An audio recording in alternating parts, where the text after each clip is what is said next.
Michelle, and she has written a book about her life experience. Can you tell me a little bit about that? How you, tell me a quick life experience, and then what made you decide to write the book? Sure, I'd be glad to. So I was in a situation for about 7 years where I was in a relationship with someone that the psychologist said had the same personality traits as Ted Bundy.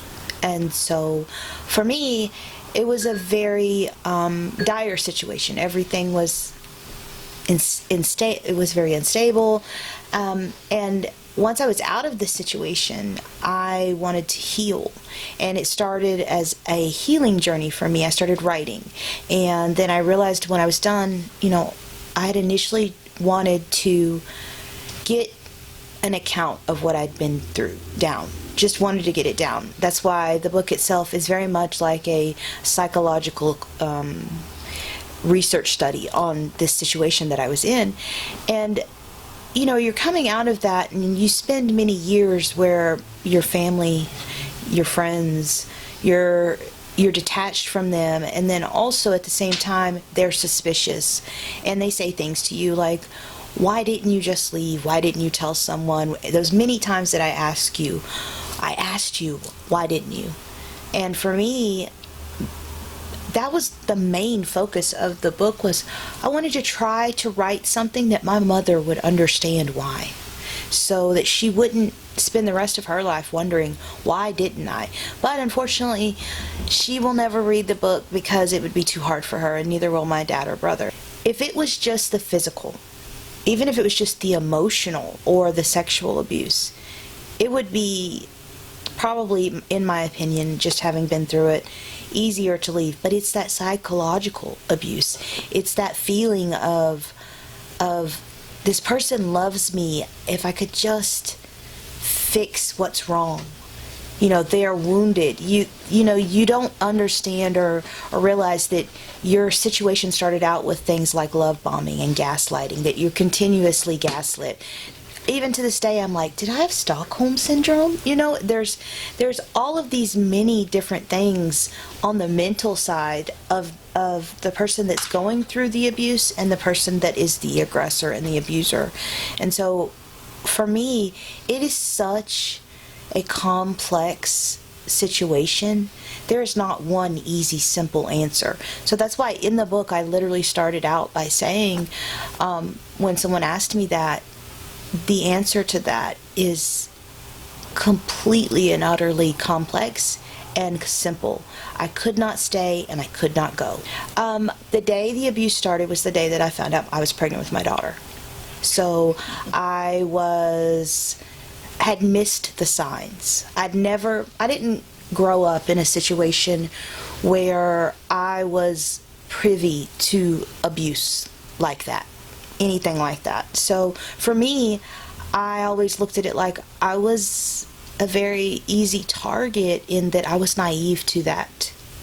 And so I didn't understand that texting me many, many times during the day was not out of love. It was a control thing. I didn't understand that the backhanded compliments, you're so great, and then followed up with something that was cutting, was breaking me down. My friends, most definitely. I literally just recently, in last year in 2020, all of my friends and we reconnected, and we hadn't seen each other in 13 years. The last time we had all been together was when at my baby shower for my daughter. And I think he saw, I was systematically cut off. He tried to distance me from my family, but we were such a close-knit family that they wouldn't go. And that was a very big, a thing that was very contentious, because it was used against me.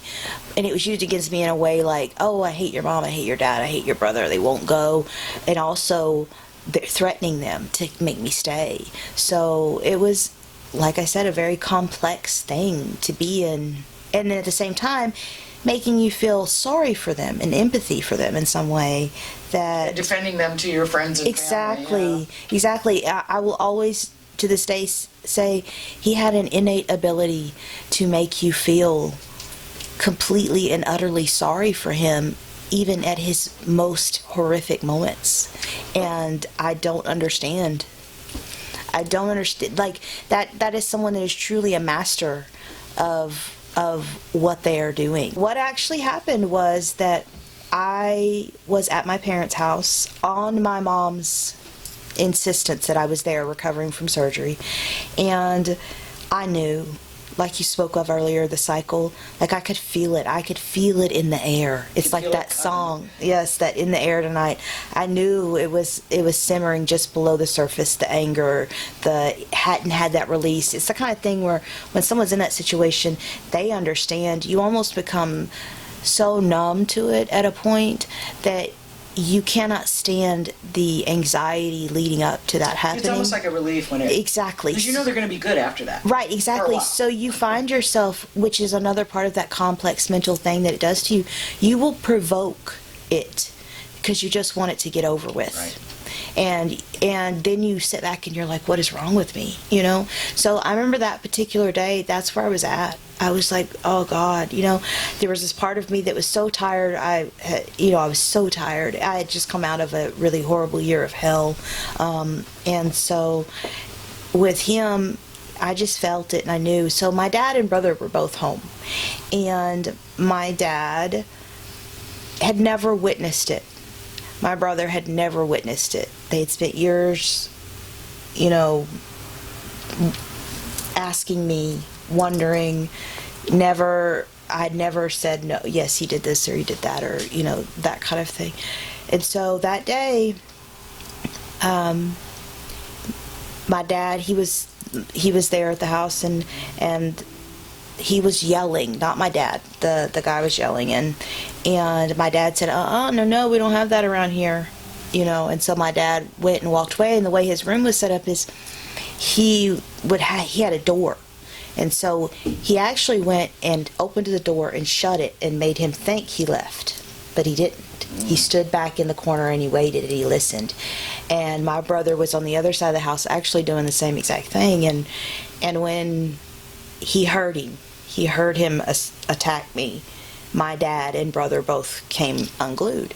And for me, it was this moment of violence. My dad and brother are both, they were the standard and are the standard for me. These incredible Southern gentlemen that respect women and are just amazing human beings. And my mom is the same way. And I came from this very close, loving family. And so for me to have something so incredibly dysfunctional, it was... shame. It was shameful. I was so shameful because this was not I did not end up with somebody like my dad. You know, and so for me, and also I think what the audience needs to understand is the abuse sort of makes you feel that way, that it's you, not them. Oh, very much so. Still to this, wrong with you. Mm-hmm. Still to this day, I wrestle with guilt. You know, and I wrestle with like, my mom's an incredibly strong woman, and she will say, "Baby, I'm so sorry," because she'll tell me there was times that she woke up in the middle of the night and she thought that she could hear me crying. And it breaks my heart that that guilt, that it's my fault that they went through. But you know now it's not. Right, exactly. Okay. Most people don't understand the incredible amount of guilt and shame associated with someone that's in the situation, and that's why I wanted to tell the story. But to get back to what I was saying, I'm sorry, is that my dad and brother were detaining him. That's what I told the police officers. The police officer said, if you mean by whoop the tar out of him, then yeah, they detained him. And that's Texas for you, but that's anywhere. Exactly. So, and it was seeing him. It was walking past him. And I remember walking past him and reaching out to my brother and saying that we needed to go, and just looking at him while my dad detained him all over the house, and see, yes, and he wasn't this all-powerful thing. He wasn't anything but a normal human. And it was like psychologically something in that moment, it clicked that he didn't have this power over me. Seeing him brought that low, seeing him in this situation that I had been in so many times before, he was not this master of the universe. Yeah. It was like this. And I remember telling my dad and brother, don't kill him, he's not worth it. And for me, that was incredibly important, because even after everything that had been done to me, after everything I had been through, he had not stolen my empathy or my humanity. This is Twisted Crown. This is actually, this cover is no longer in print. Was a limited edition cover. It's now a really beautiful cover you can find online that's got purples. It's very artistic. It's also got the wings. The wings are very important. They're Valkyrie wings, and Valkyries are warriors. So I have Valkyrie wings tattooed on my back. They're very important to the film. They're very important to the book. And so, with that said, I chose purple because purple is my birthstone, but is also the cover for Survivors. It's the color for Survivors. And I always like to add purple in and have purple with everything, because I am a survivor. I don't use the word victim. I use the word survivor because people that are in that situation, and people that are out of that situation, they are surviving day to day. They are surviving day to day, and that is, they are surviving afterwards. Victims are reserved for me in my mind, for the ones who didn't. The website, I have a website, www.eldubois.com, and also, like I said, on Amazon, iTunes, Audible, pick it up. I think most people tell me it's not a coffee book. It's I'm going to need a stiff drink and a week to recover. But it is a story that needs to be told. I've literally had that said to me, that if you've ever loved anyone that you even remotely believe is in this situation, then you need to read this story so that you understand. We're here with Skylar, and you are Elle's daughter, correct? Correct. And I think what we're wanting to know is, what did you experience as a child with all this going on? Yeah, totally. Sure. So, what it was like with me was, they were always, it was like, when together with me, he was a different person sometimes, but in other times he was very abusive, and I would see that part of him where they would argue, and I was never like used to that because I had never been around that, because most of the time I was with my grandma, because that was usually a part of it, because my mother didn't really want me to see that. So I would rarely see that part, but I would see that part, and it was very odd for me. But I had started to get used to it, and I didn't think anything of it.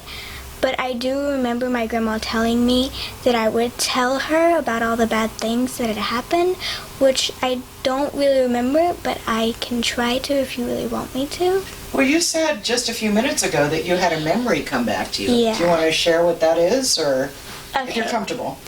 Totally.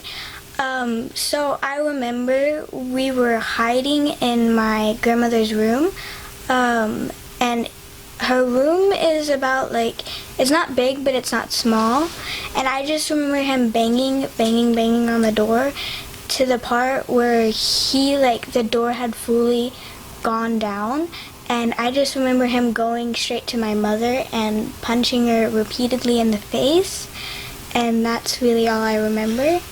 Now, was he ever violent with you?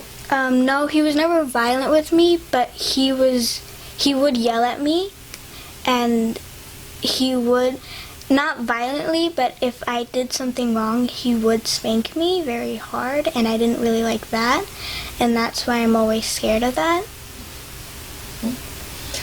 So are you happy now? I mean, with your mom out, and is life good?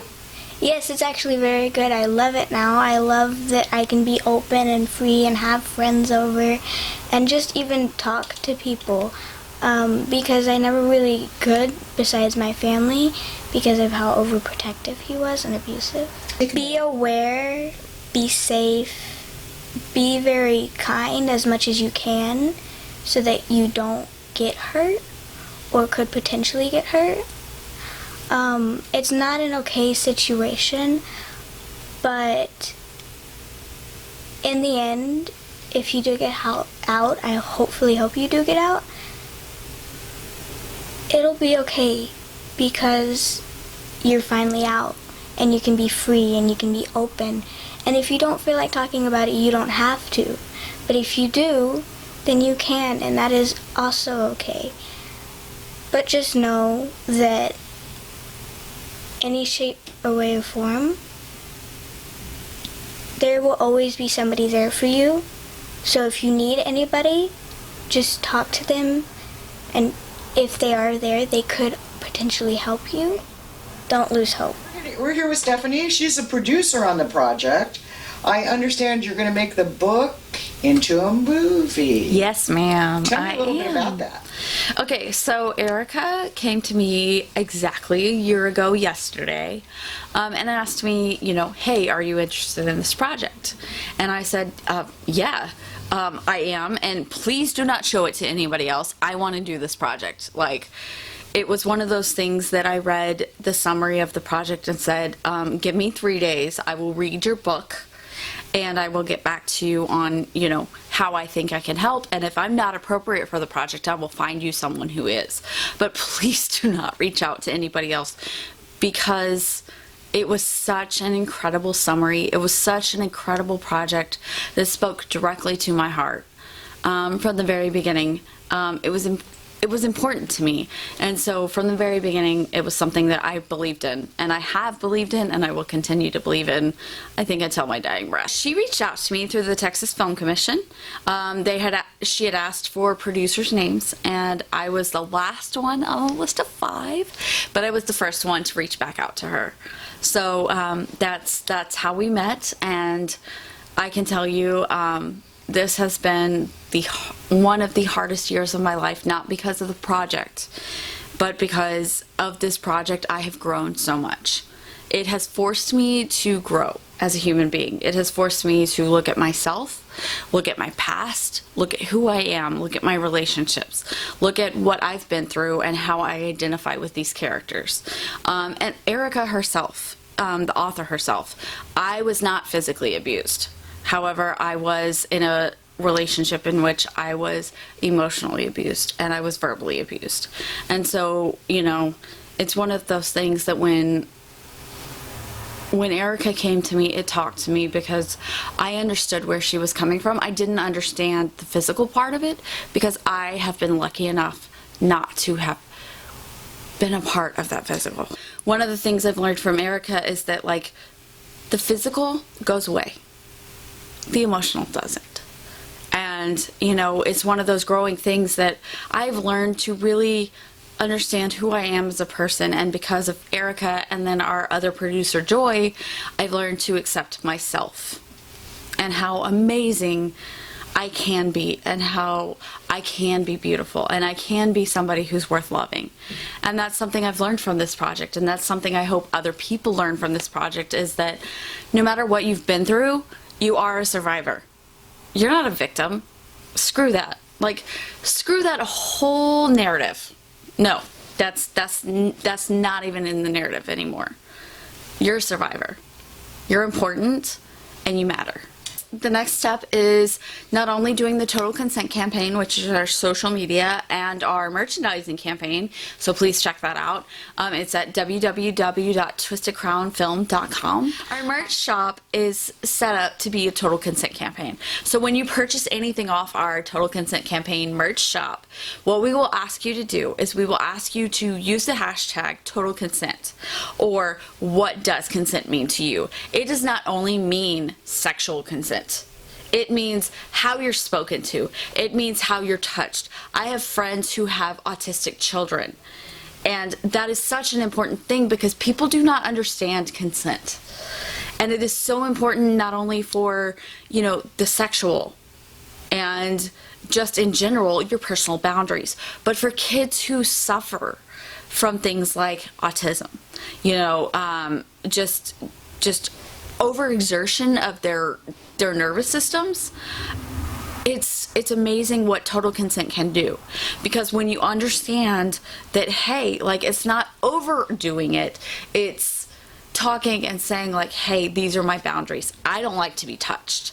You know, that's one of my things is people who get to know me know that, like, I have very few people I will allow in my personal bubble, but those people that I allow in my personal bubble are extremely special to me.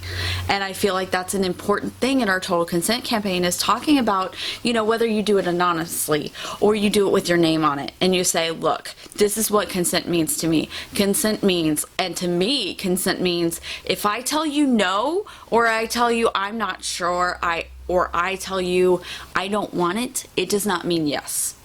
It never means yes. If I say just get it over with so I don't have to feel anything, that is not consent. That is what total consent means to me. I never want to be put in the situation again where I am saying just get it over with so I don't have to deal with you anymore. Because that is not total consent. And that's why it's so freaking important to me. I can feel your passion about that. It's because, you know, total consent. Consent. If I want you to touch me, I will tell you I want you to touch me. If I want you to talk to me that way, I will tell you I want you to talk to me that way. If I don't, I will tell you I don't want you to talk to me that way. And if I say, you know what, I'm not comfortable with that, or no, or please don't touch me that way, don't touch me that way. Don't talk to me that way. Understand my boundaries. Understand who I am and respect me as a damn human being, because that's what I am. I am an important human being, just like Erica, just like her daughter Skylar, just like every single other human being on this planet. If you'd like to reach us on our website, it's www.twistedcrownfilm.com. If you want to follow us on any social media, it is Twisted Crown Film.